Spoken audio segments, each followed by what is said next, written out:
Magluluto po tayo ng banana turon at kamote Q.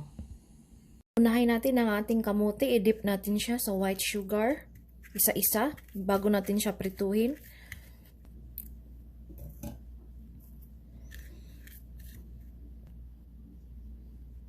Pwede rin kayong gumamit ng brown sugar, white sugar yung gamit ko. Then, isunod natin yung ating pang banana turon. Dip muna natin siya sa white sugar before natin siya balutin ng ating lumpia wrapper.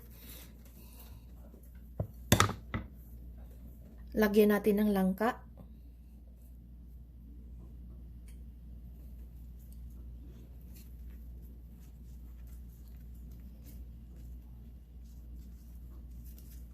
Fold. Tapos i-seal natin siya ng tubig. One more time. Nakadip na sa white sugar, lalagyan natin ng langka. Fold.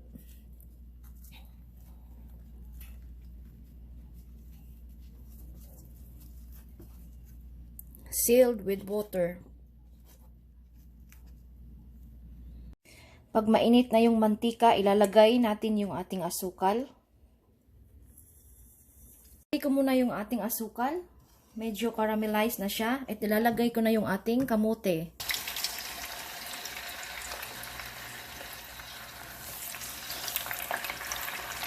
Maganda, pag mainit na yung mantika natin, ilalagay muna natin yung ating asukal at antayin na mag-caramelize. Saka natin ilalagay yung ating kamote. Haluin din natin paminsan-minsan. Ganito na dapat yung itsura niya before natin siya iahon. Maglalagay tayo ulit ng asukal. Antayin na mag-caramelize before natin ilalagay ang ating banana turon. Same thing din doon sa ating kamote. Para paglagay natin, ready na mag-caramelize lahat.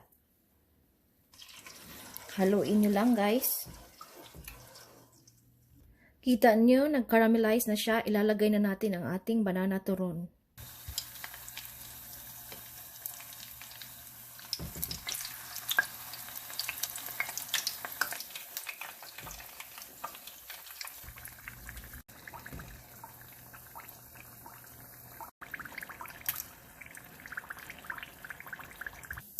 Ito na yung ating banana turon, ready na.